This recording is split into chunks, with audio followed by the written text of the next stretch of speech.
오늘도 우리의 삶의 주관자가 되시는 아버지 하나님 감사합니다. 죄악에 머무는 세상 속에 사는 우리들을 거룩하신 성령으로 보듬어 주시고 악하고 더러운 것들이 우리 속에 들어오지 못하도록 우리의 방패가 되어주심을 찬양합니다. 아버지 하나님, 오늘은 유다서 16절 이하의 말씀을 듣습니다. 원망의 말을 토하고 불만을 토하며 신세 타령하고 팔자 소관으로 돌리며 또 자기의 정욕대로 행하며 또 그 입술로 뻐기고 의시되고 자랑하는 것들, 또 어떤 이익을 얻기 위해서 마음에도 없는 아첨의 말을 하고 사는 이런 것들이 우리 삶 속에 알게 모르게 살아오면서 수없이 배워들었습니다. 가만히 스며든 이것을 오늘 완전히 뿌리 뽑기를 원합니다. 그리고 예수님 피로 씻김 받기를 원합니다. 아버지 하나님, 우리 속에 우리도 몰래 스며들어와 우리의 그 구원을 뒤흔들며 때론 우리 안에 계신 무한한 성령의 능력이 우리의 지성과 감성과 이제 육체를 통해서 터져나가지 못하시도록, 흘러나가지 못하시도록 가로막는 그런 장애 요소들을 철저히 비춰 주시옵소서. 보여주십시오. 깨닫게 하여 주십시오. 그리고 말씀을 들을 때 뽑혀지게 하시고, 말씀을 들을 때 타워지게 하시고, 말씀을 들을 때 씻겨지게 하여 주셔서 순백의 영혼으로 우리 영이 정결한 신부로 준비되는 시간 되게 하여 주옵소서. 오늘도 이 말씀을 듣는 모든 사람들의 심령 속에 이 역사를 이루어 주시옵소서. 조국 교회와 북한 땅 지하교회와 전 세계 모든 나라와 민족 속에서 말씀을 증거하시는 모든 선교사님들과 그 가정과 자녀들과 현지의 통역자들과 전 세계 교회 지체들과 국제수 공동체 모든 가족들과 그리고 구독하시는 분들과 120여 개 국가에서 말씀을 접속해서 듣는 모든 분들 안에 오늘 가만히 스며든 아버지 이 독소들을 정확히 비춰주시고 보여주시고 깨닫게 하여 주시고, 그리고 입으로 회개하며 토해낼 수 있도록 도와주시고, 자복할 때마다 주님 그 피로 씻어주시고 정결한 신부로 거듭나게 하여 주시옵소서. 그렇게 하실 주님을 기대하고 찬양합니다. 감사합니다. 예수님의 이름으로 기도드리옵나이다. 유다서 16절에서 19절까지의 말씀을 읽습니다.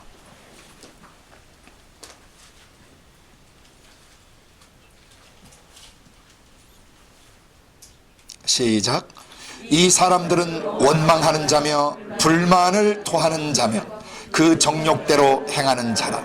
그 입으로 자랑하는 말을 내며 이를 위하여 아첨하느니라. 사랑하는 자들아, 너희는 우리 주 예수 그리스도의 사도들의 미리 한 말을 기억하라. 그들이 너희에게 말하기를 마지막 때에 자기의 경건치 않은 정욕대로 행하며 기롱하는 자들이 있으리라 하였나니, 이 사람들은 당을 짓는 자며 육에 속한 자며 성령은 없는 자니라. 아멘. 오늘은 시간상 16절만 다루도록 하겠습니다. 지금까지 저희는 1번부터 22번까지 22가지 내용을 다뤘습니다. 예수 피로 씻겨진 우리의 심령 속에, 그리고 성령과 그 말씀으로 매일매일 새롭게 만들어주신 우리의 마음 속에 몰래 스며든 세력들, 가만히 스며든 세력들을 주님이 다루라고 말씀해 주신 것입니다. 이는 우리의 생각과 감정과 의지 속에 죄악들이 이제 스며들어서 만약 그것을 우리가 매일매일 정결하게 씻어내지 않으면 마지막에 우리의 구원을 뒤흔들 수도 있는 마귀의 어떤 공격거리가 되기 때문에 우리의 마음속에 가만히 스며든 세력들을 정확히 다룰 수 있어야 되는 것입니다. 특별히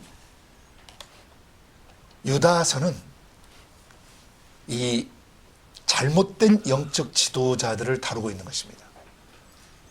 잘못된 영적 지도자, 잘못된 목사, 잘못된 사역자, 잘못된 어떤 신부, 잘못된 선교사, 잘못된 간사, 잘못된 교회 재직들, 교회 지도력을 맡고 있는 사람들, 또 기독기관의 지도력을 맡고 있는 모든 사람들에게 주님이 경고하시는 내용입니다. 그리고 또 회개를 촉구하시는 내용이고, 또 우리를 새롭게 하시려고 하는 내용입니다.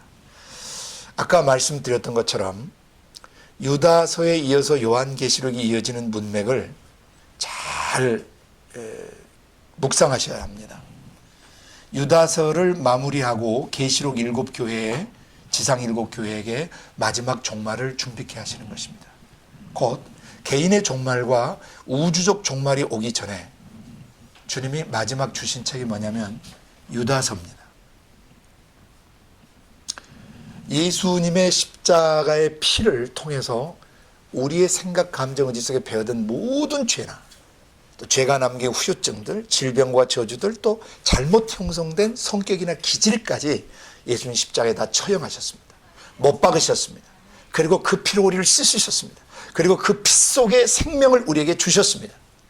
말씀이 피가 되고 살이 되는 육신을 입고 오셔서 그 육신을 입으신 예수님의 말씀을 우리가 들을 때, 그리고 묵상할 때 그것이 우리에게 생명 피가 되고 생명 양식이 되는 것입니다. 로고스이신 예수 그리스도께서 우리에게 주시는 그 말씀, 레마의 말씀들이 영이요 생명인 것입니다.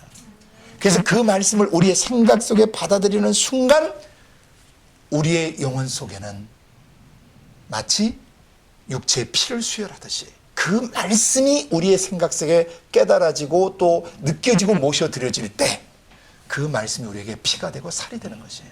영적인 생명을 주는 것이라 이 말입니다. 아버지의 가슴에서 나오시는 그 말씀 예수는 하나님의 생명 피시고 하나님의 생명 양식이에요. 그래서 예수님은 나는 하늘로부터 온 산떡이다. 나는 생명의 양식이다. I'm the bread of life 그러셨어요. 나는 생명을 주는 떡, 생명의 떡, 생명의 양식이다. 아버지 가슴 속에 홀로 계시다가 아버지 품 속에 계시다가 성령에 의해서 육체를 입고 나타나신 그 말씀 예수. 그 말씀 예수를 믿는 순간 우리의 영혼이 정결케 되고 우리 영혼이 살아나고 지금도 살고 있는 것입니다. 그런데 이것을 죽이는 게 뭐냐면요, 이 생명력을 죽이는 게 뭐냐면 죄들이에요. 마귀놈이 잘못된 영적 지도자들을 통해서 수많은 성도들이 얻은 구원들을 뒤흔드는 것입니다. 그래서 유다 사도를 통해서 이 편지를 쓰게 하셨던 것입니다.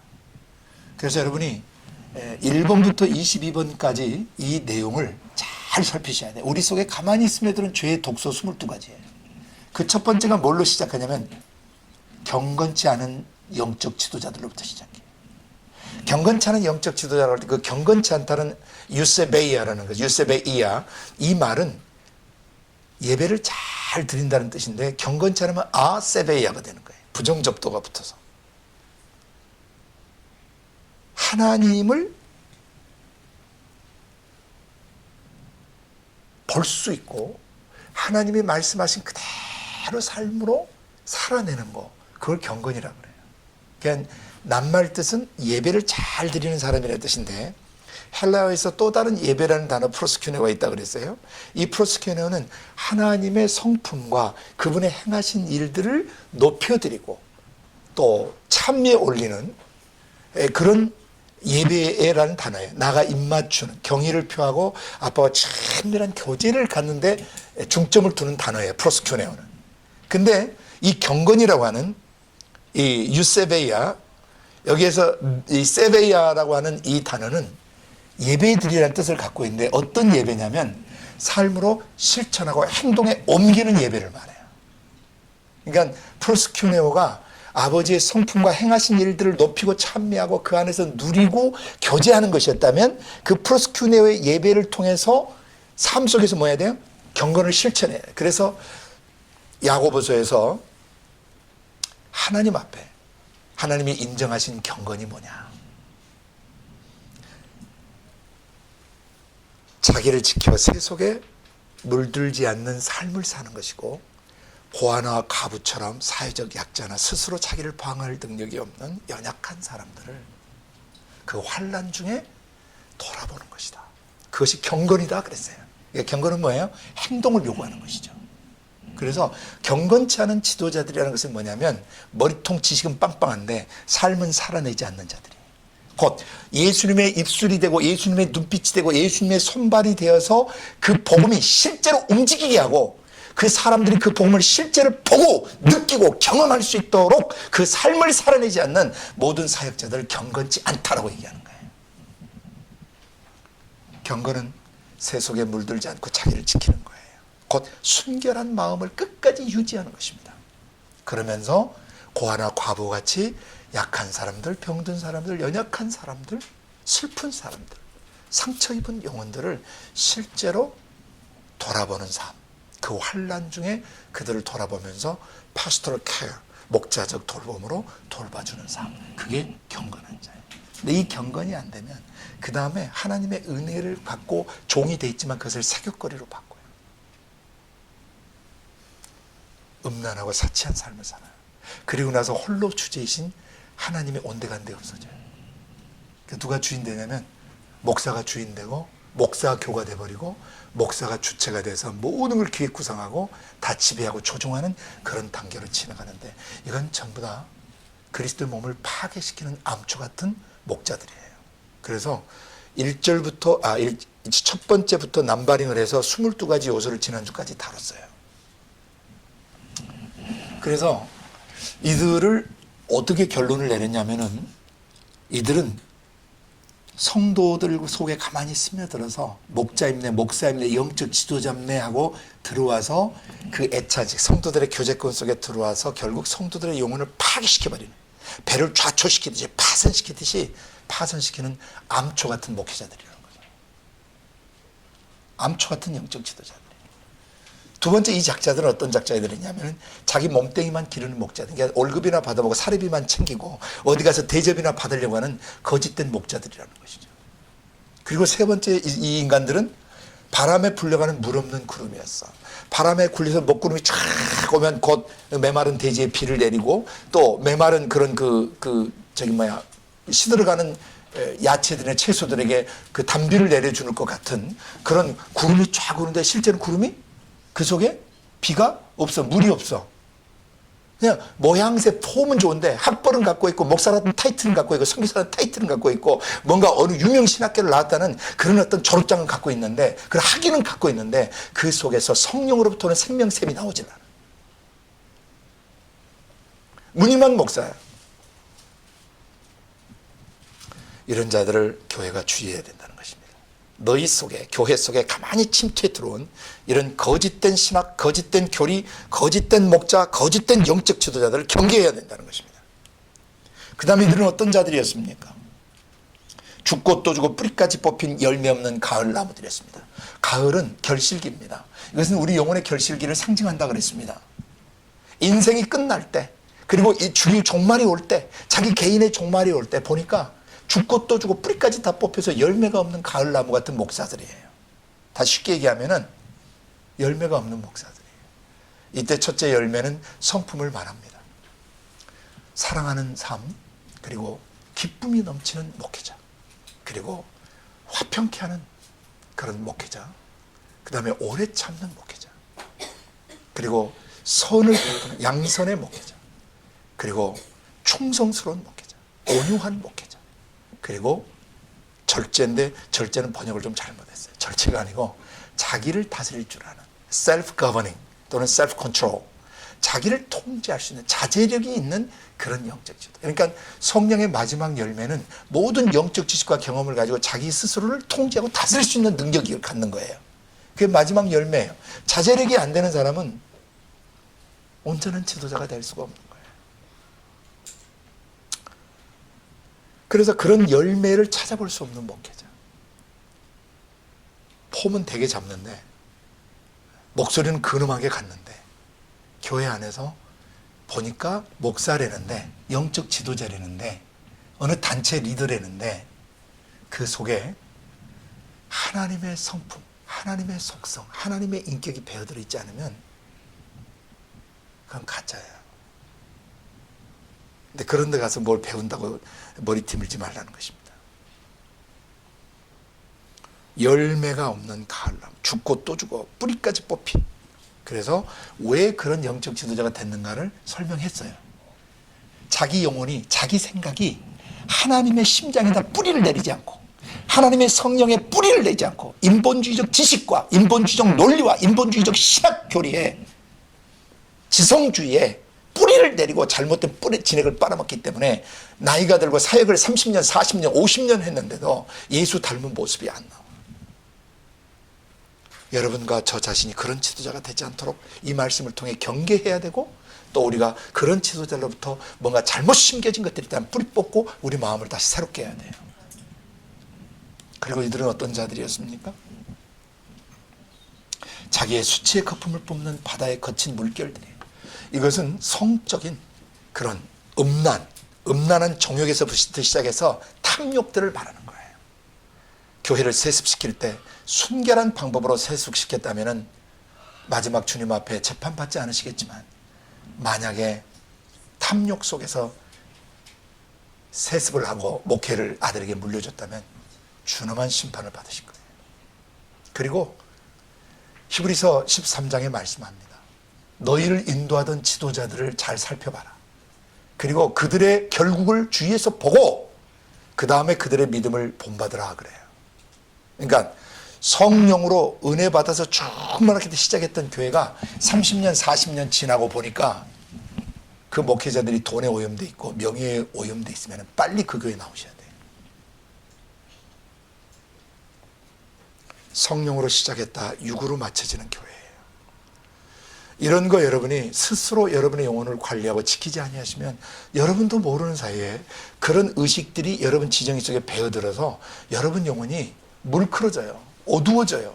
맹해져요. 분별력을 상실해버려요. 그래서 아무 영적 지도자나 따르시면 안 돼요. 그 지도자가 정말 죄와 철저히 싸우는 사람인가를 보셔야 되고, 하나님의 말씀에 절대성을 두는 지도자인가를 보셔야 되고, 잘못이 드러났을 때 겸손하게 용서를 구하는가를 보셔야 되고, 그 다음에 사람들을 화평케 하는 사람인가를 보셔야 돼요. 여러 가지 증표들이 있는데 지난 시간까지 22가지 가까이 여러분에게 그 올바른 목회자, 올바르지 못한 목회자, 그런 것들 여러분에게 계시해 주셨다는 것입니다. 자기의 수치의 거품을 뿜는 바다의 거친 물결. 그러니까 예수님의 영광을 가리고 하나님의 영광을 가리는 목회자의 탐욕이나 권력욕이나 지배욕들, 명예욕들, 또 음란한 욕구들, 음란한 목회자들, 음흉한 목회자들, 정신 뻗떡 차리고 깨어 계셔야 됩니다. 그런 것이 여러분 삶에 스며들지 않게 하십시오. 마지막으로 이 사람들이 영혼이 예비된 캄캄한 흑암에 돌아갈 유리하는 별들이라. 별은 별인데 방황하는 별들의 초점을 잃어버린 별들이에요. 빛을 더 이상 온전히 비추질 못해요.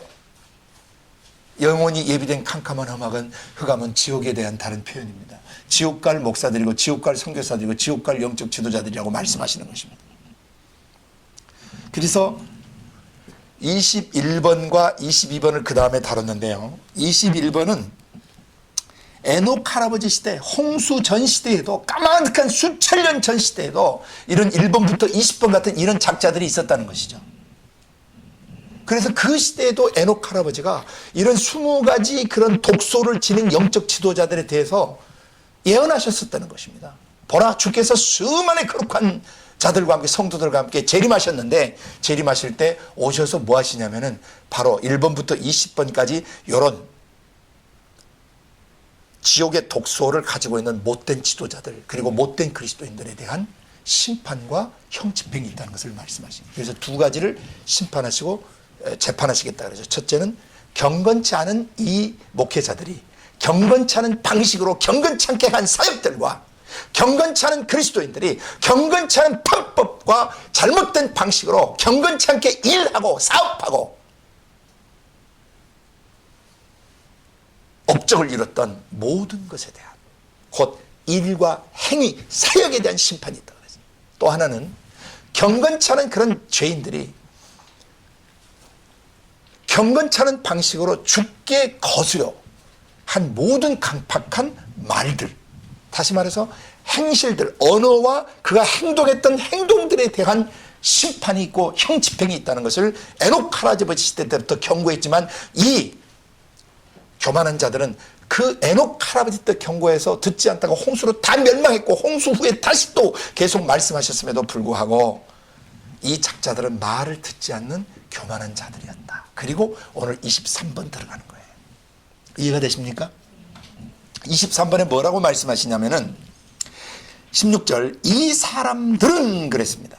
어떤 사람들이냐면 첫 번째 경건치 않고 하나님의 은혜를 사격거리로 바꾸고 그 다음에 홀로 주제이신 하나님 그 말씀 예수에게 절대성을 두지 않고 성경보다는 다른 잡지식이나 다른 개인적 영적 체험이나 다른 어떤 교리서적이나 다른 신학서적을 중심으로 움직이는 이런 경건치 않은 그리고 삶이 없는 그런 작자들은 어떤 자들이냐면은 그 말입니다. 이 사람들이라고 하는 것은 가만히 스며들어온 자들을 말하고 또 동시에 에녹 할아버지 시대 때 에녹 할아버지가 뭐 하셨던 예언하셨던 이 작자들은 어떤 작자들인가 그 두 개 다 포함되는 내용입니다.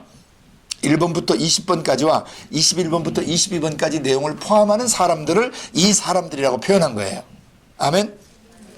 이들은 첫째 원망하는 자들이다. 두 번째 불만을 토하는 자들이다. 세 번째 그 정욕대로 행동하는 자들이다. 네 번째 그 입으로 자랑하는 말을 내는 자들이다. 다섯 번째 이익을 위해서 아첨하는 자들이다. 오늘 23번째 우리 속에 가만히 스며든 독소들을 다루는데 오늘 여러분 속에 이 5가지 요소가 혹시 있지는 않는지 여러분도 모르는 사이에 스며들어서 여러분 지정의 속에 물들어 있지는 않는지 여러분의 가치관을 형성하고 인격을 형성하고 성격을 형성해 버리지는 않았는지 여러분의 기질이나 습성을 형성해 버리시지 않았는지 꼭 살펴보셔야 합니다. 여러분이 살아오면서 수많은 목회자들을 만나셨을 겁니다. 수많은 영적 지도자들을 만나셨을 것입니다. 두 가지를 여러분이 다루셔야 됩니다. 하나는 그 목회자뿐만 아니라 여러분 부모님, 여러분의 형이나 누나나 언니나 오빠 또는 친구들 또는 후배들 또는 학교의 선생님들 또는 여러분이 직장 생활하시면서 직장 상사분들 또는 직장 동료들로부터 때로는 군대에서 고참이나 동료들이나 또 쫄병들로부터 또 결혼해서 남편과 아내 관계 시댁이나 친정 식구들로부터 또 여러분이 한 나라와 국가 정부 속에 살면서 그 국가의 어떤 이념이나 국가의 가치체계나 국가의 정치 구조 경제 구조 때문에 여러분 속에 영향을 받은 것들이 없는가. 마지막 교회 안에서 영적 지도자들이나 또는 성경 공부 리더로부터 여러분이 이 5가지 내용들 영향을 받은 것이 없는가를 살펴보셔야 돼요. 그분들 때문에 나와 관계하는 분들을 통해서 나도 모르게 원망하는 사람이 됐어요. 투덜거리고 원망하는 사람들 곁에 있으면 나도 그렇게 되면 안 돼요? 됩니다. 네, 여러분 속에 여러분을 이제 성령 안에서 살펴보셔야 돼요. 첫 번째 23번 이 5가지 내용 중에 첫 번째 원망하는 삶. 지난 시간에 조금 다뤘죠. 원망하고 불평을 토하다가 광야에 묻혀 죽은 자들 얘기 들으셨잖아요. 네? 또 기억나세요? 여러분 안에 부모님이나 어머니 아버지가 원망하는 불평 불만이 많으신 분들 또 여러분 곁에 가까이 지냈던 분들 영적 지도자든 친구든 직장 동료든 간에 남편이든 아내든 간에 자꾸 짜증을 내고 이 불평 섞인 말을 많이 하고 원망하는 말 불만을 자꾸 이렇게 많이 토해내는 이런 사람들 있으면은 거기다 공책에다 쓰셔야 돼요. 2가지를 쓰셔야 돼요. 하나는 내가 자주 들었던 원망 불평들. 두 번째 내가 했던 원망의 말들을 꼭 쓰셔야 돼요. 성령 안에서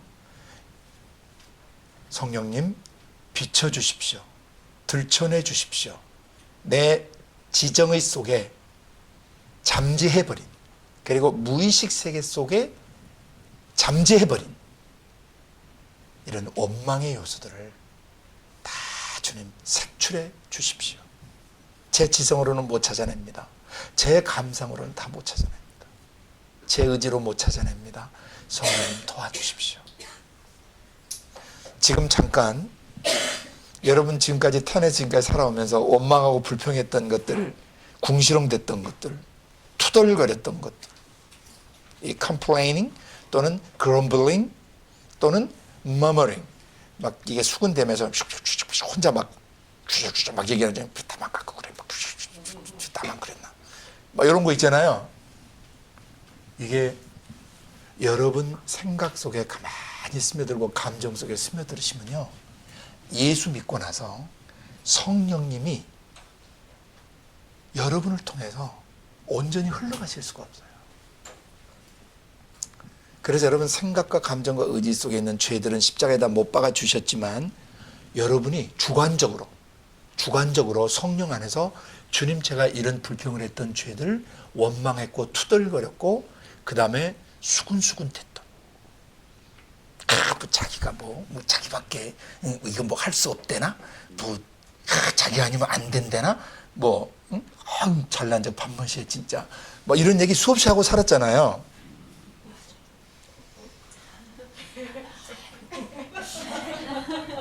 이것들을 반드시 A4 용지에 쓰셔서 생각나게 하시는 것을 몇 개 쓰다 보면 감자 줄기처럼 막 딸려 올라와요. 주님, 이미 십자가에 못 박아 주셨지만 제 기억 속에, 제 의식 속에 잠재되어 있고 남아있는 이런 것들까지 제가 오늘 십자가에 처형하기 원합니다. 뽑아내셔야 돼요. 여러분도 모르게 가만히 스며들었는데 그 영향력을 미친 사람들 때문에 여러분이 그런 것들을 받아들인 것들이 많아요. 어려서부터 부모님이 굉장히 경건하시고 남 말을 안 하시고 원망이나 불평하는 시간에 다 같이 기도하자, 우리가 그 사람을 용서하자, 이런 아버지를 만나시면 아름다운 성품의 사람으로 자라게 되죠. 옛날에 제가 아는 목사님이 대한신학교 옛날 김치선 박사님, 지금 자꾸 하셨지만 저는 그분을 뵙지 못했고 설교를 들어본 적도 없지만 그분에 대한 아름다운 미담을 몇 개 해주신 게 기억이 나요. 어느 청년 하나가 갑자기 이분 학교, 그때 신학교를 가서 아주 가난할 때니까 들어와서, 제가 지방에서 올라왔는데 돈이 다 떨어져 차비가 없어서 내려갈 수 없는데 교수님, 저에게 좀 죄송한 차비를 좀 빌려달라고 그래서, 아이고 어떻게 하나, 지금 내 순위에 돈이 한 푼도 없는데 잠깐 여기 있게 내가 가서 어떻게 좀 마련해 오면서 하고 가시는데 이놈이 도둑놈이었어요.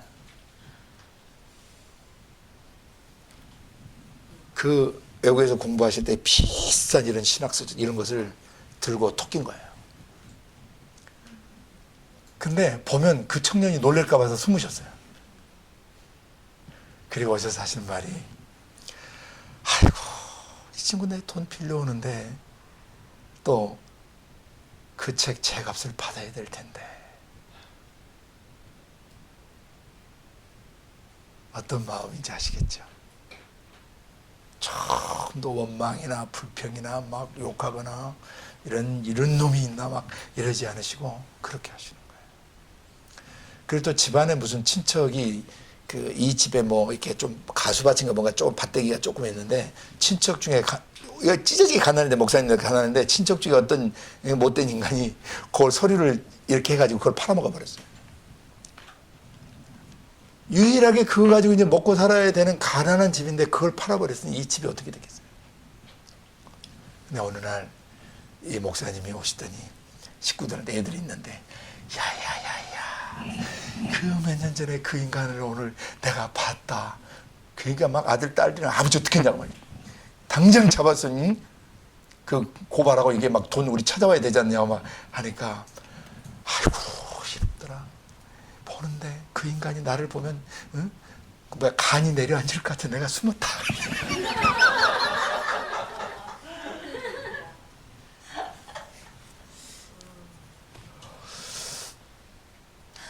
그리고 어느 날 그 신학교 화장실에서 옛날에는 복도 이 마룻바닥에 이렇게 돼 있어가 신발 벗고 일본식 그 다다미 방식으로 돼가지고 그 마루가 이렇게 있는 데가 응가를 하는 그런 화장실. 그러니까 응가하고 나면 이게 그 마지막 똥꼬불이 거기 이렇게 끄트머리 남아가지고 굳어지면 이게 딱딱해져요. 근데 오늘 교수님이 화장실 들어서 안 나오시는 거예요. 그 이분이 뭐 하고 계시냐면, 아이고, 이놈의 자식들 잘 싸지죠 하면서 손톱으로 그걸 다 긁어서 깨끗하게 그걸 하고 계시는 거예요. 그리고 강의하다 오시고. 한국의 예레미야 같으신 분. 어느 날 집에 왔더니 애들이 너무 이쁜 옷을 입고 막 좋아가지고 아버지 하고 막 이렇게 이제 난리가 난 거예요. 그래서 이 옷 어디서 났냐 그랬더니 미국에서 구제품이 왔는데, 학교 쪽으로인가 교회 쪽으로 구제품이 엄청나게 왔는데 집사님들이 애들이 너무 불쌍해가지고 제일 좋은 옷을 뽑아다가 먼저 입힌 거예요. 이제 얘기를 들어보니까 집사님들 갖다 입혔다는 거예요. 아이고 이놈 새끼들아, 빨리 벗어라, 빨리 벗어라. 그 옷 다 벗겼어. 그리고 다른 옷을 갖다 입힌 거예요. 좋은 옷을 우리가 입으면 안 된다. 우리보다 너는 엄마도 있고 아버지도 있고 다 저기 있는데, 엄마도 잃어버린 전후에 엄마도 잃어버린 아버지도 없는 그런 애들이 입어야 되는 거다. 어린 시절에 좋은 옷을 못 입어본 거죠, 애들이. 아버지가 그렇게 해가지고.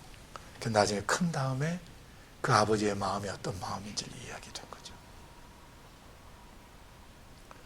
삶의 원망이나 불평이 없이 억울한 일을 당하고 함부로 취급을 당했을지라도 원망하지 않고 그것을 감사로 바꾸든지, 아니면 하나님 아버지의 아린 마음을 갖는 그런 지도자, 그 곁에서 자란 지도자들이 어떻게 되겠어요?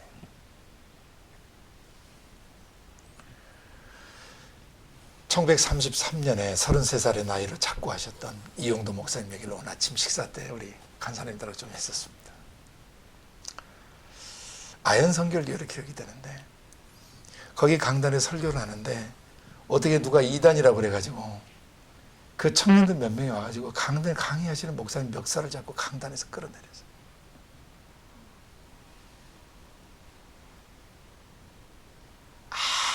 아무런 저항도 하지 아니하시고 털 깎는 자 앞에 있는 양처럼, 그리고 도살장에 끌려가는 양처럼 주섬주섬 성경 벗짐이고 챙기셔가지고 고무신 신으시고 그대로 아현동을 빠져나오셔서 서대문까지 빠져나오시고, 서대문 뒷산, 자기가 그 필도수시 방에 그 세를 얻어서 사는데, 그 산 몇 번지 산에 사는 아주 가난한 집에 세들을 사는데 그 뒷산으로 가셔가지고 주님과 아마 밤새도록 기도하셨던 것으로 기억이 됩니다. 조선의 교회, 병 들어가는 교회들, 세속적이고 종교화된 그런 교회들이 성령의 사람을 핍박하던 그 시간대 아무 한가하지 않고 가서 조선의 교회들을 위해서 울기 시작하신 거죠. 제가 대학 시절에 청년 때 정말 제 삶에 엄청난 그 주님의 겸손, 그리고 주님의 사랑을 가르치셨던 그런 목사님이셨습니다. 여러분도 나중에 기회가 되시면 그분의 책들 다시 한번 읽으시기 바랍니다. 그래서 너무 성령 안에 아름답게 살다 보니까 뭐 어떤 사람은 신비주의라고 비난하는 사람도 있고, 이단으로 정죄를 해서 그 이단 정죄가 1999년 가서야 풀렸어요. 16년 전에 풀렸습니다. 1933년에 돌아가실 때 이단으로 정죄돼가지고 33년 3월에 강제 퇴직을 당하셨죠. 목회자로서의 어떤 자격을 박탈해버린 것이에요. 그리고 그로부터 7개월 뒤 10월 달에 돌아가셨어요. 그래서 영원한 이단으로 몰려서 돌아가시게 됐죠. 그분을 변종호 목사님이, 옛날 감신대 교수도 하시고 순복음신학 교수도 하셨던 변종호 목사님이 50년이 넘도록 평생 그분을 변호하다가 돌아가셨는데, 요새는 다른 분들이 변호를 하세요. 이단은 풀리셨는데 그건 아시아인의 모습을 한 예수님을 보여주시는 분 중에 한 분이세요. 꼭 그분의 일기나 서간집들, 그 이용두 목사님 같은 책을 꼭 한번 읽어보시길 바랍니다. 그러니까 여기에 나오는 이 사람들, 그리스도의 몸 안에 가만히 있으면 가짜 목사들하고 너무 대조가 되는 영적 지도자들인 것이죠. 아멘. 그 외에 이런 아름다운 목사님들이, 또 아름다운 선교사님들이 인류 역사에 수없이 많이 있습니다. 그래서 여러분 안에 원망하는 그런 요소들을 어떤지 뽑아내셔야 하는데, 원망을 하게 된 가장 근본적인 이유는 하나님을 안 믿기 때문에 그래요. 하나님이 뭘 안 믿냐면 능력이나 해결해 주실 수 있다는 것을 안 믿으니까 그냥 원망이 나오는 거죠. 나보고 어떻게 하라고, 왜 이렇게 하냐고. 왜냐하면 그걸 풀어줄 자, 그 문제를 해결해 주고 풀어줄 자가 없기 때문에 원망을 하는 것이에요. 그래서 원망을 하는 뿌리를 잘 다루셔야 돼요. 하나님이 이 문제를 해결해 주실 수 있다. 하나님은 나의 아픔과 나의 원한 맺힌 마음이나 나의 괴로운 마음을 하나님은 알고 계신다. 알고 계실 뿐만 아니라 이 문제를 풀어주실 수 있는 분이시다라고 할 때 원망이 사라지는 것이죠. 다시 말해서 우주 밖에서, 우주 공간 안에, 그리고 내 마음속 생각까지 하나님이 찾아 들어오셔서 절대 주권을 갖고 계시고 내 영혼에 들어오는 모든 문제를 완전하게 해결해 주실 수 있는 아버지시다. 그걸 절대적으로 믿으면 원망을 할 수가 없어요. 근심과 염려도 마찬가지예요. 불안도 마찬가지예요. 하나님을 믿지 않는 불신앙으로부터 오는 것이거든요. 그리고 성경은 인류의 원죄를 불신이라고 말하는 것이죠. 원래 원죄가 뭐냐면 하나님을 믿지 않는 죄예요. 하나님을 믿지 않는 죄가 원죄입니다. 그래서 원망을 다루실 때는 하나님이 이 문제를 해결해 주실 수 있다고 믿지 않았습니다. 그래서 괴로웠습니다. 그래서 투덜거렸습니다. 그래서 남을 씹었습니다. 그래서 원망했습니다. 남의 탓을 했습니다. 이것을 죄로 인정하고 회개합니다라고 고백하시는 순간 가만히 스며들었던 이 독서가 뽑혀나가는 것입니다. 두 번째, 불만을 토하는 자라고 번역된 이 부분은 헬라 원문을 직역하면요, 멘푸시 모이로스란 말인데요, 이것을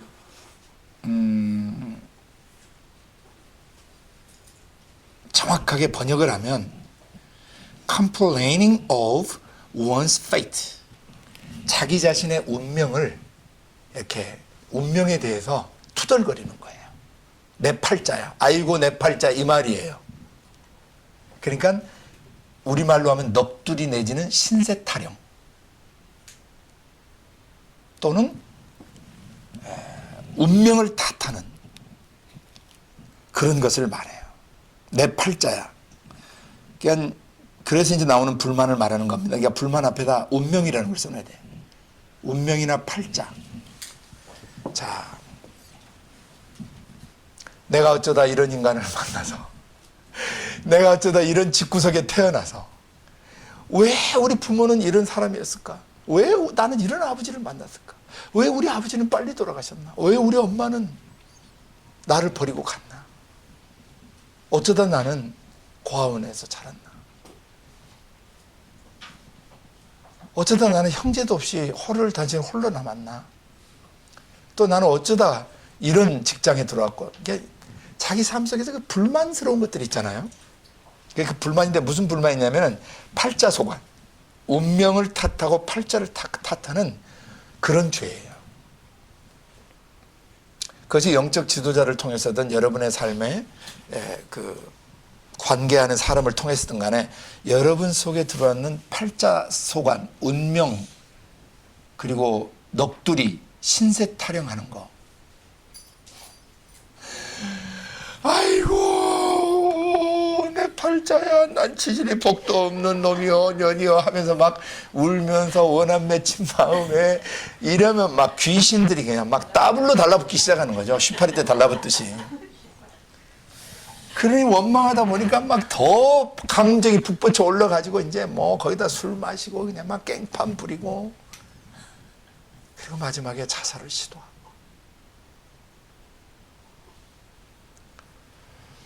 혹시 여러분 안에도 그런 운명에 매여서 운명을 탓하면서 집구석을 탓하면서 또 태어나려면 미국같이 빵빵한 나라에서 좀 태어나지, 옛날 한국 너무 가난한 나라에 태어나가지고 진짜 쪽팔리게, 메이드 인 코리아 제품은 세계에서 제일 나쁜 제품 중에 하나예요. 지금은 메이드 인 차이나가 그러다가 다시 또 메이드 인 어디로 옮겨가는지는 모르겠지만,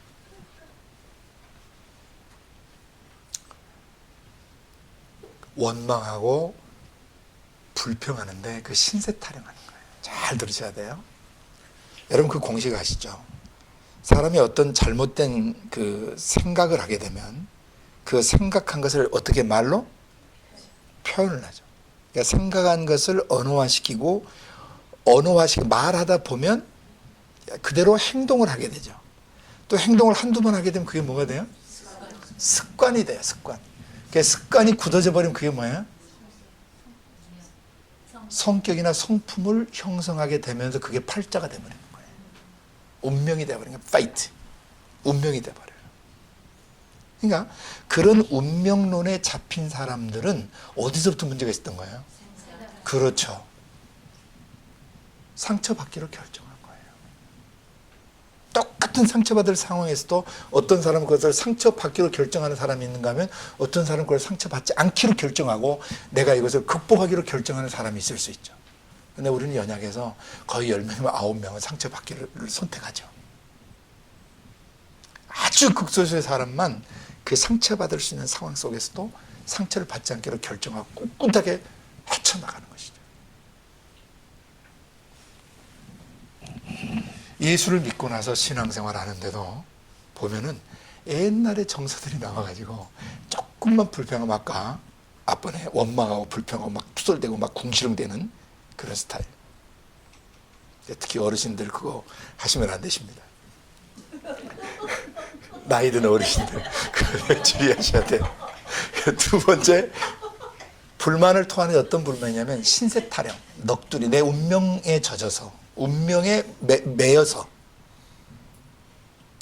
팔자에 매여서 자꾸 그 불만을 토하는 이런 삶을 찾아내셔야 돼요. 그러니까 부모님이 그러면요 애들이 그런 영향을 그대로 받아버려요. 그래서 우리는 그리스도인은 운명을 뛰어넘는 사람들입니다. 잘못 형성된 습관이나 팔자 이런 걸 다 십자가에 못 박힌 것을 믿는 사람들.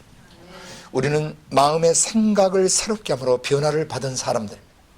그래서 하나님이 선하게 여기시고 기뻐하게 여기시고 온전하게 여기신 뜻이 무엇인지를 분별할 줄 아는 사람들입니다. 아멘.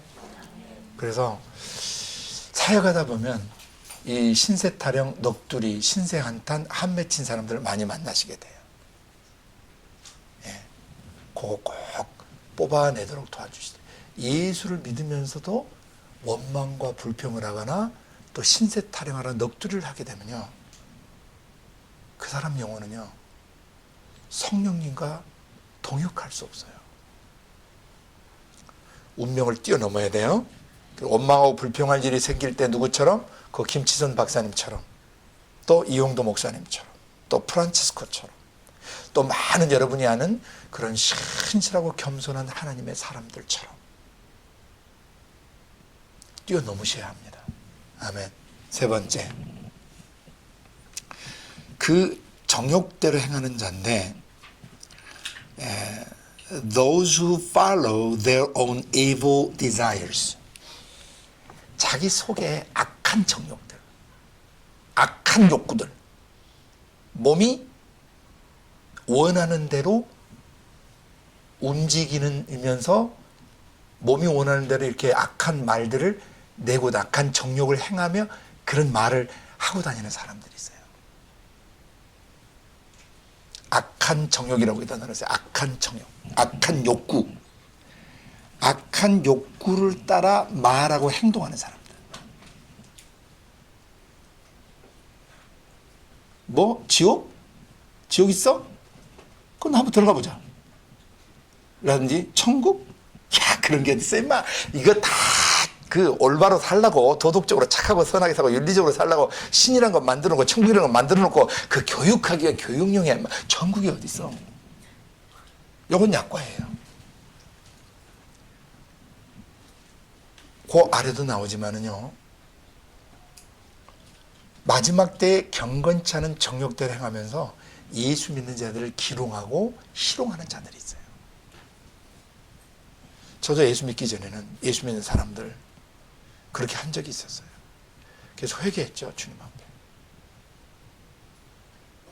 찬송가 갖다가 막 세상 노래로 바꿔가지고 비아냥거리면서 부른다든지 뭐 이런 짓들, 그래서 뭐 개독교라고 부른다든지 뭐 이런 자기 정욕대로 자기 본능대로 교회를 까고 그리스도의 몸을 까고 다음에 거룩한 것들을 우습게 여기고 성령의 역사들을 폄하하고 그렇게 말하면서 자기의 정욕대로 행하는 악한 자들을 말해요. 이게 다 말에 관계되어 있는 사람들이에요. 생각나는 대로 말하는 사람들 보시죠. 예? 삘 꽂히는 대로 말하고, 그러니까 남의 인격에 손상을 주고 남을 불편하게 하고 남에게 고통을 주는데도 자기 성질 나는 대로 말하고 자기 성깔대로 말하고 기질대로 말하고 함부로 말해야 되는 이런 사람들을 말해요. 예수 믿으면서도 목회자가 돼가지고 막 욕을 한다든지 함부로 막 성도들 반말로 까면서 막 다룬다든지 권위주의를 행사하든지 뭐 앉아 일어서, 그게 그따위 식으로 뭐하고 있는 짓이야 막 이런 식으로 한다든지, 이런 지도자들은 여러분이 가까이 가시면 안 돼요. 그런 자기의 욕구대로 막 말을 퍼부대거나 행동하는 사람들. 다음 네 번째로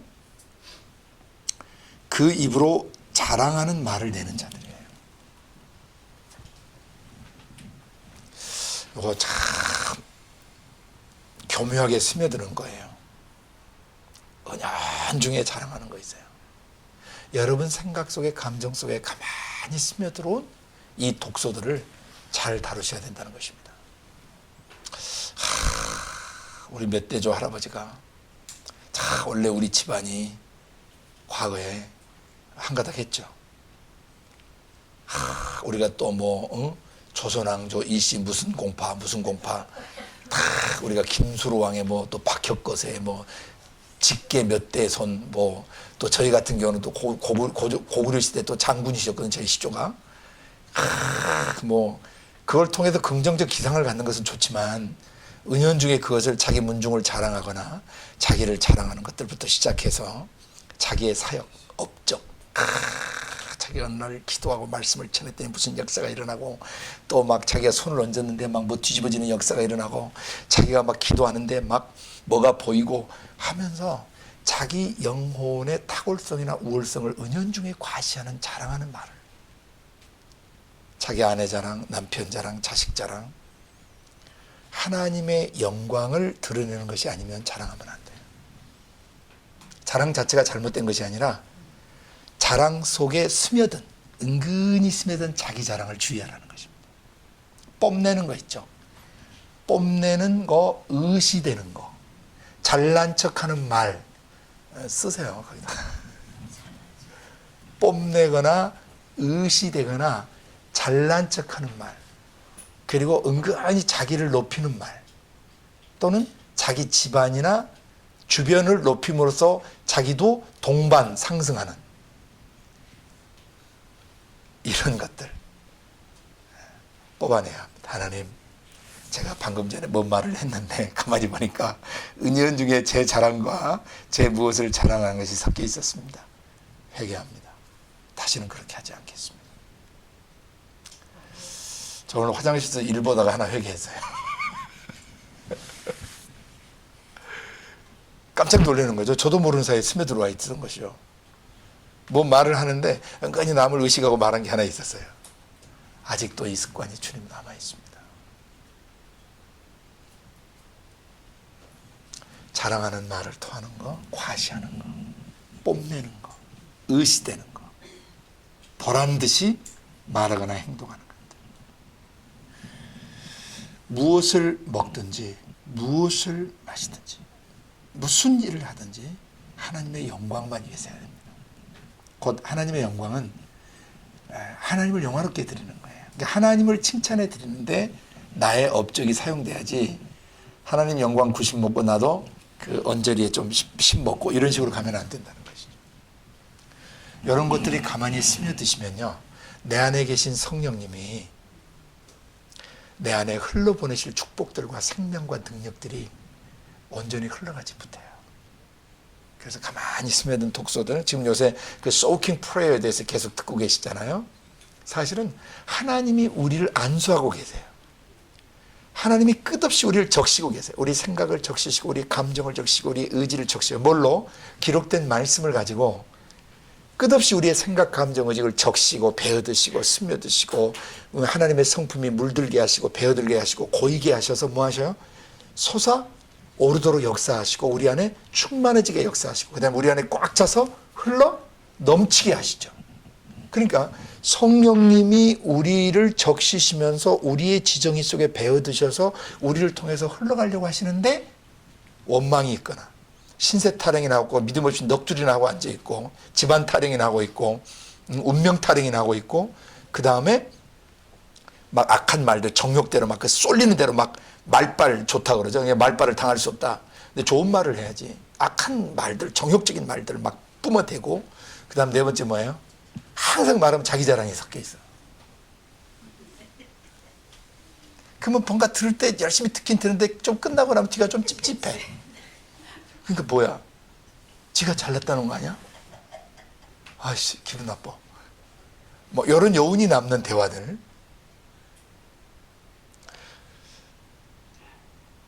그런 것들이 있으면 성령님이 온전히 흘러가실 수가 없어요. 적셔져도 안 적셔져요. 물과 기름처럼 안 섞여요. 그 교만과 어두움들이 있기 때문에. 그래서 그런 요소들을 가만히 묵상해 보시면 저는 꽤 많이 잡아냈었어요. 초신자 때부터 이거 잡아냈어요. 내가 은연중에 나를 과시하고 나를 뽐내는 것들. 거울 앞에 설 때도 그런 짓 많이 해요. 자기가 얼마나 잘나고 얼마나 멋있는가를 쫙 하는데 빨리 교정하셔야 돼요. 아버지, 이게 아버지의 모습을 반사하기에 이게 잘 맞는지, 그러니까 아버지의 영광을 반사하기 위해서 이 옷이 잘 맞는지 한번 봐주세요. 코디해 주세요. 괜찮아요? 이거 할까요? 저거 할까요? 하나님과 대화가 돼야 되는데 하나님은 그때는 온데간데 사라져요. 내가 중요해요. 내 상판이 어떻고 이 헤어스타일이 어떻고 이 화장이 어떻게 받고 이 옷이 내게 어떻게 어울리고 사람들이 나를 어떻게 볼 것인가를 생각하는데 철저히 익숙해져 있다는 것이죠. 그게 자기 자랑, 자기 과시예요.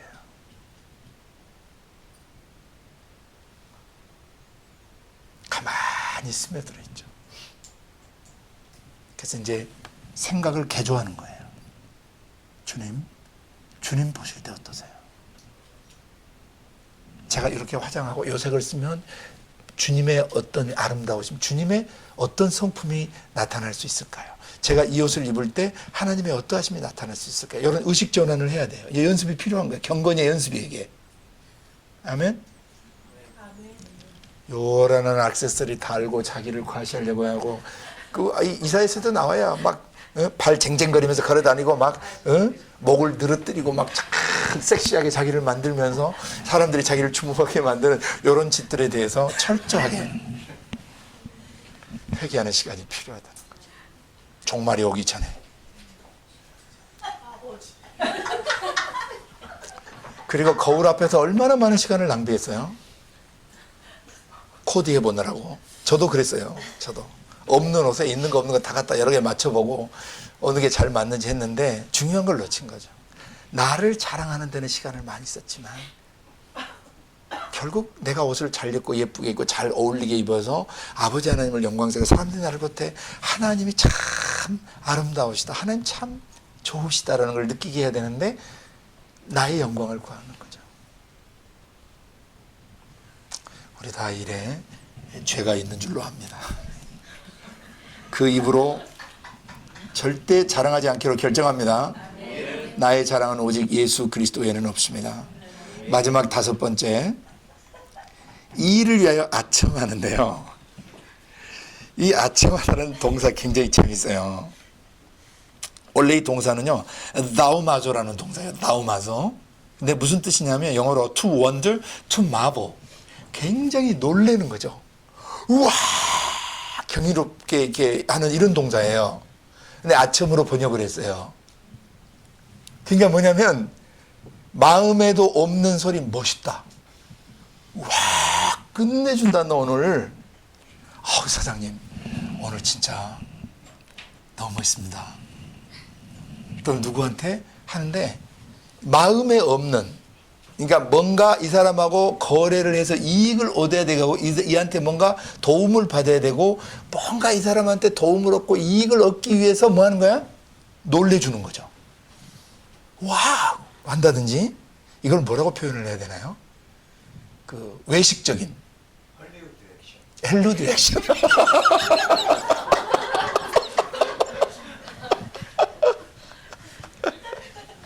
헐리우드 액션 같은 거.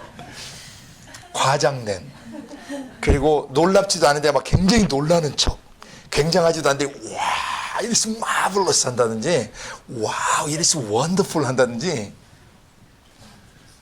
하나님의 사람들은 그거 하면 안 되는 거죠. 목적이 있어요, 목적. 뭘 얻어내야 돼. 이 잘못된 목자들이 바로 이 짓을 했다는 것이죠.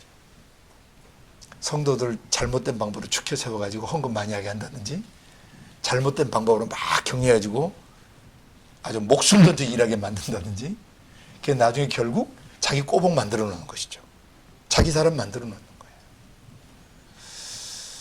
이런 것들이 여러분 안에 스며들지 않도록 힘써 싸우셔야 합니다. 아멘. 칭찬은 성령과 함께 하셔야 돼요. 아멘. 성령 안에서 성령님과 함께 칭찬하셔야 돼요. 믿음을 북돋아주고 진짜 저 영혼을 격려해 주기 위해서 조금 오버해서 표현하는 건 괜찮아요. 근데 여기는 뭔가 자기 이득을 얻기 위해서 뭐 하는 거예요? 아첨하는 것입니다. 이것은 아주 악한 것입니다. 가만히 보십시오. 여러분이 손을 비비 꽂던 적이 몇 번이었으며, 다음에 비굴하게 아첨했던 적이 몇 번이며, 마음에도 없는데 막 그렇게 그 아양 떤다 그러나요? 그런 적들이 몇 번인가를 한번 꼭 살펴보시길 바라요. 이익을 위해서 과장되게 이렇게 놀란 척 해준다든지 굉장한 척 해주는 그런 삶을 살지 않도록 결정하는 것입니다. 이런 것들이 우리 생각 속에 스며들어 있다면 뽑아내야 됩니다. 이게 전부 말에 관계되는 것들이에요. 5개가 다. 말, 원망하는 말, 신세 타령하는 말, 정욕대로 하는 말, 그 다음에 또 자랑하고 뻐기고 의시되면서 괜히 자기 이렇게 막 피하라는 그런 말들, 마지막에 뭘 얻어내기 위해서 아첨하는 말들, 이것에 대한 심판이 있다라고 성경은 말씀하십니다. 무슨 의도로 그렇게 낮은 저 자세를 취하면서 비비 꽂는 거? 이런 것들 저쪽에 드러내서 회개하고, 대신 그렇다고 해서 뭐 당당한데 거만하거나 건방지면 안 되는 것이죠. 겸손해야 되는 것이죠. 그래서 다음 시간에 그 다음 내용들하고, 오늘은 16절 23번째 강론, 요 유다서, 우리 속에 가만히 들어온 것들 중에서 우리가 살펴봐야 될 것들, 우리가 힘써 싸워야 될 내용들, 요 5가지를 여러분이 꼭 A4 용지에 이번 주에 개인 기도, 새벽 시간에 기도하시면서 쓰셔가지고 내가 원망했던 것들 꼭 쓰세요. 잡아내셔야 돼요. 작은 여우들을. 포도원을 거는 작은 여우를 잡아내셔야 돼요.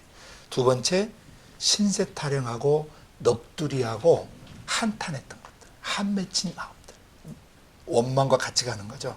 다음 3번째, 그 잘못된 악한 정욕, 그 뭐죠? 억하심정으로 막 말을 막 함부로 뭐 주고 보자는 등 뭐 그러면 다냐 뭐 이런 식으로 막 경상도 표현으로 씨부려 됐던 것들, 이런 것들을 다 토해내셔야 돼요. 다시는 이런 말을 하지 않겠습니다. 4번째, 은연중에 자랑하고 과시하고 뽐내는 것들 철저하게 잡아내고, 마지막 마음에도 없는 아첨을 하지 않기로 결정하는 것이죠. 아첨과 어포메이션은 달라요. 이 flattering 하는 아첨과 affirmation 하는 건 달라요. affirmation은 확언해 주다라는 말이에요. affirm, 무엇을 확언해 주다. 아, 당신은 참 성실하다. 아, 당신은 정말 진실하다. 정말 의리가 있다. 아, 충성스럽다. 아, 마음이 통한다. 그래서 그 사람의 존재, 그 성품에서 흘러나오는 것을 있는 그대로 얘기해 주는 것은 남을 축복하는 거예요. 그걸 확언해 준다 그래요. affirming 해준다. 그래서 그런 확언을 affirmation인데, 이 affirmation은 하나님이 사람의 영혼을 보고 말씀하시는 스타일이세요. 그것이 나중에 발달되시면 그것을 잘 하시게 되면요, 자연스럽게 예언사역을 하시게 돼요. 그래서 예언사역을 하기 전에 상대방의 영혼에 있는 모습 그대로, 거기에 있는 성령이 비춰주고 보여주는 장점들, 그 사람 속에 단점만 찾지 말고 뭐부터 찾아야 돼요? 99%의 단점이 있어도 1%의 장점은 있어요. 근데 이제 그 인간에게 바를 게 하나도 없어. 그 인간은 인간도 아니야. 거기서 찾아볼 게 하나도 없고 선한 것이란 구속도 없는 인간이야. 맞는 말씀인데 그래도 하나는 있어요. 그래서 하나님이란 분은 그 99%의 악 속에서도 1%의 선을 보고 그걸 겨자씨로 규정하시고, 그 1%에서부터 너는 할 수 있다. 넌 괜찮은 사람이야. 넌 아름다운 사람이야. 너는 할 수 있다 한다. 왜? 하나님 아빠가 빵빵하게 밀어주면 너는 오늘 바뀌는 거야. 넌 위대한 인생을 살 수 있어. 이런 것이 확언해 주는 거예요. affirmation. 아침하고 달라요. 그래서 확언은 하나님의 심장을 가지고, 하나님의 마음을 가지고, 하나님의 시각을 가지고 형제자매들을 격려해 주는 거예요. 그러니까 아첨하지 말고 뭘 해야 돼요? 확언을 해 주셔야 돼요. 확언을 잘 하시는 분은요, 어디 가든지 인기가 좋아요. 모든 사람이 그 사람을 좋아해요. 그리고 그 상대방 안에 있는 작은 장점들을 발견해서 뻥 튀겨주는 것이죠. 크게 부각시켜 주는 거예요. 이건 아첨이 아니에요. 격려하는 겁니다. encouraging 하는 겁니다. 그리고 affirming 하는 거예요. 하나님이 말씀하시는 방식이세요. 그렇게 계속 상대방 영혼, 어린아이 때부터 그걸 해줘야 돼요. 할머니, 할아버지 누구든지 간에 1%의 장점을 발견하고 겨자씨 원리로, 그 1%의 겨자씨 원리를 보고 격려의 말을 심어주는 거죠. 그것 때문에 자살하려다 포기한 사람도 있고요. 그것 때문에 위대한 인물로 변화된 사람들이 있어요. 앞으로 여러분 살면서 그런 예들을 많이 경험하시게 될 거예요. 그런 자료들이 있으면 잘 모아놨다가 공유해 주세요. 그렇게 형편없는 사람이었다가 그 격려 한마디에 인생을 딛고 일어선 사람들 이야기. 그런 확언을 자주 하셔야 돼요. 이놈 스키가 커서 뭐가 되려고 이렇게 하시면 안 되는 거죠. 너 에너지 넘치는구나. 너 그 넘치는 에너지를 가지고 너는 나중에 온 세계 방방곡곡을 다니면서 복음을 전하고 사람들을 살릴 수 있겠다. 애가 자발스럽게 안정감 없이 그냥 막 이렇게 한다고 하시지 말고, 넌 참 열정이 뛰어나다. 너 아주 그냥 열심히 했구나. 그 열심으로 너 뭐든지 너 잘할 수 있을 거야. 죄 짓는 것만 빼고. 격려하는 거죠.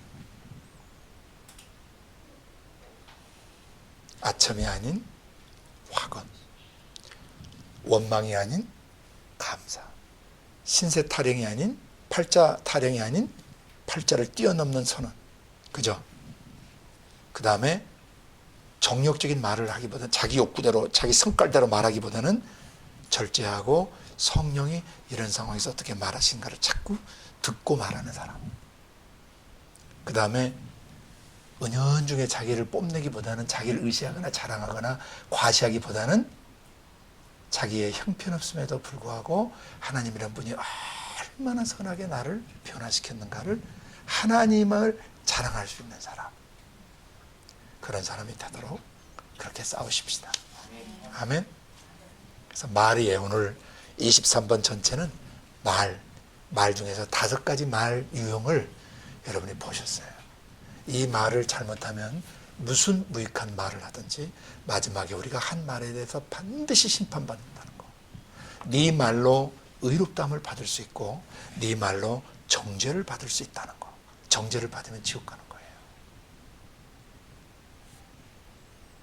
그래서 예수 피로 씻겨진 거듭난 우리 영혼 속에 오늘 보여주신 이 5가지 독소들이 결단코 우리 속에 침투해 들어오거나 우리 속에서 불법 주거 그 불법 뭐죠?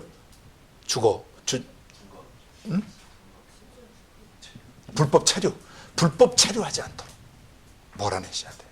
뽑아내셔야 돼요. 아멘. 기도하겠습니다.